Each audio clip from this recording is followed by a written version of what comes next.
yeah, this is really the upgrade. This is really the upgrade for the financial industry. We've been waiting for a long, long time. Credit cards were never meant for digital payments.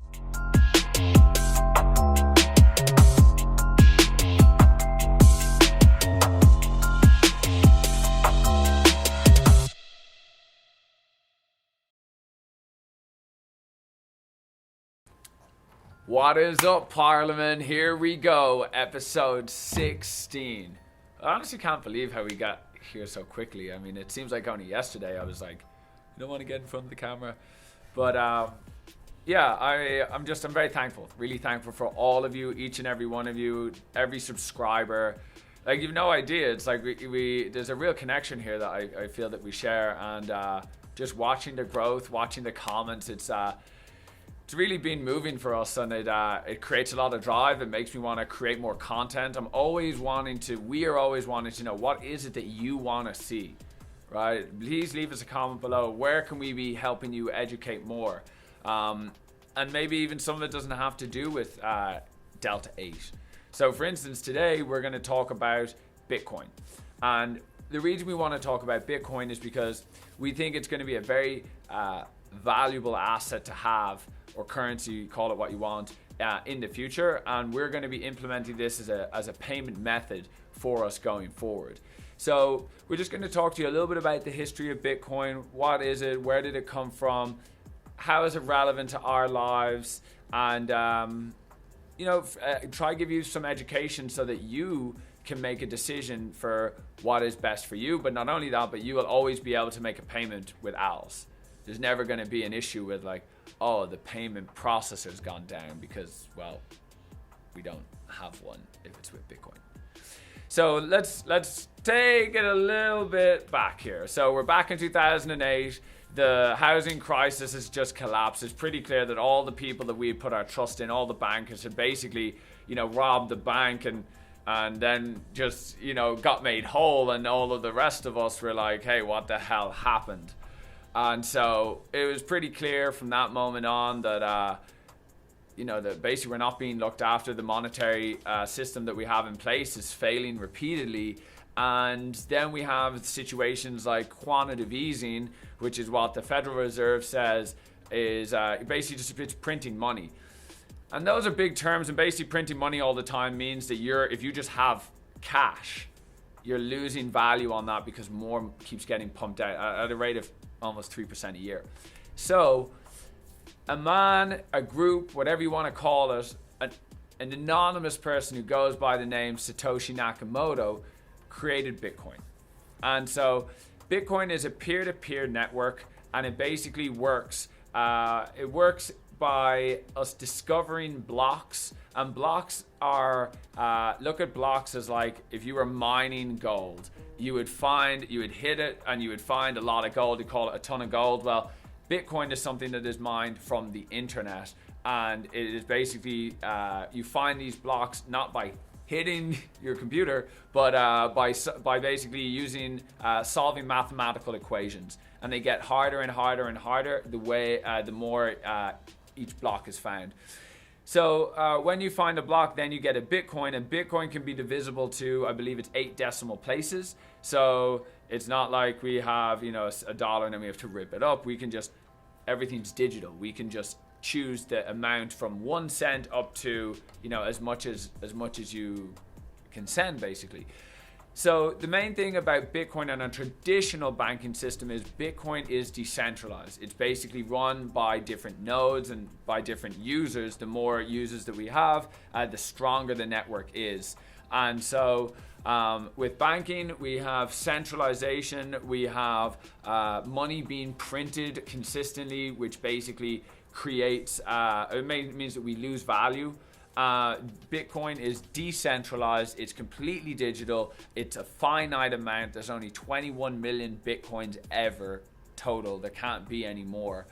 So with the banking system, the banks are set up in a way that basically says, hey, if I want to exchange value with you, well, something might happen in that transaction. Maybe it might get lost. Maybe there might be a situation where, you know, the wrong address was put in.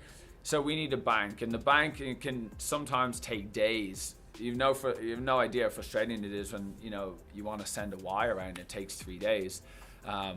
With Bitcoin, because each transaction is encrypted, and we can basically prove when I send some Bitcoin from me to you, once I put in your address, there's basically a certain amount of signatures. It's basically the miners. Miners are basically the computer systems that find the blocks, and basically with the miners, when you send a transaction, the miners basically verify that this transaction is correct.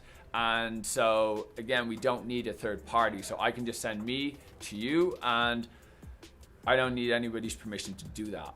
So what does that do? Well, first of all, it really empowers me, because if I want to send you money tonight, or if I want to send you, maybe 10 cents tomorrow, I can just use Bitcoin and just send that to you, and I don't need a bank to tell me it's okay. And not only that, but the fees, right? If I wanted to do a wire, sometimes it could be $15, sometimes it could be $30. With Bitcoin, I mean, I can do, send $1 million. It might cost me $1. Maybe it might cost me 10.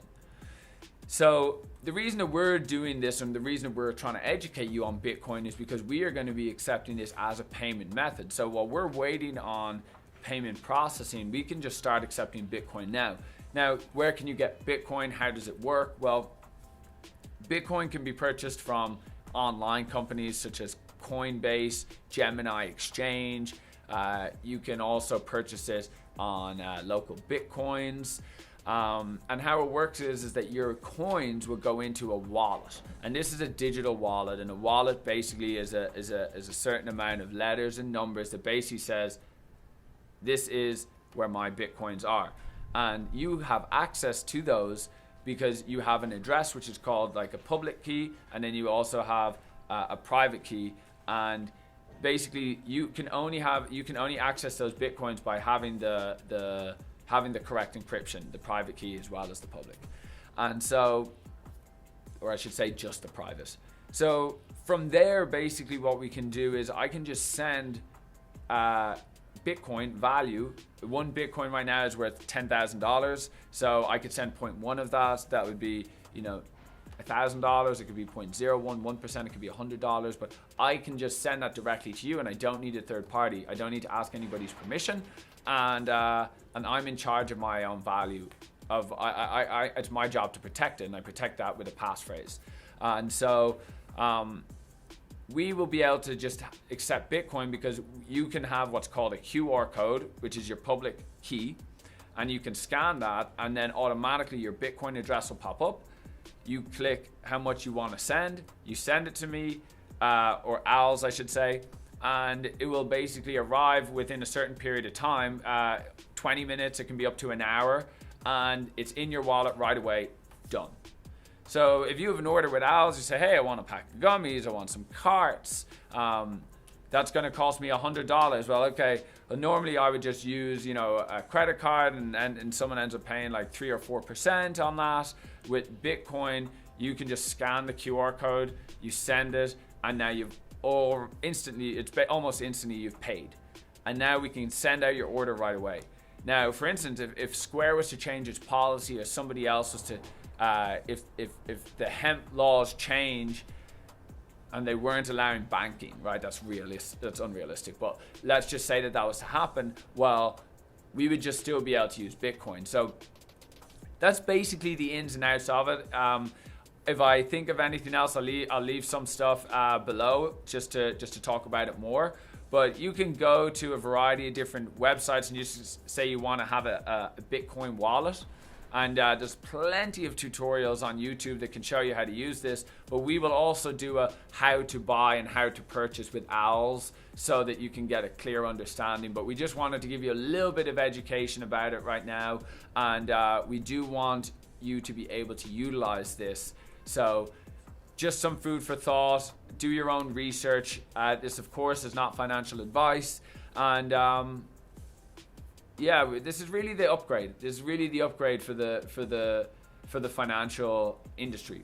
We've been waiting for a long time. Credit cards were never meant for digital payments, and the amount of credit card fraud is ridiculous. There's no credit card fraud. There is no fraud with Bitcoin. You can only send one Bitcoin and that's it. In the same way, you're in charge of your own keys. So if you're sloppy with your keys, just in the same way, if you leave your house wide open and you leave the keys in there, well, maybe someone might steal it. So you have full responsibility for your value, for your Bitcoin. Whereas, you know, you could go to the bank and the bank could lose all your money, and that would just be shit out of luck. And then, is there anything else I want to talk about with regards to Owls? I mean, we've got Can Verify, we've got the gummies, we've got the cartridges. We're just about there. I mean, if I haven't already, I'll definitely be accepting Bitcoin right away, because we can just instantly do that. I just want to keep you educated on it. And just waiting on payment processing, but we can do Venmo, whatever it is. We are going to make sure this is getting done. Has to happen. So we've got the Can Verify, we've got we're going to do a tutorial on Can Verify for you, and then we also have the gummies. Everything is almost ready for sale, so looking forward to it. Thank you all for watching, and if you have any questions about Bitcoin or you need any more direction, please just shoot us a DM on Instagram. Have a nice day, folks. Bye bye.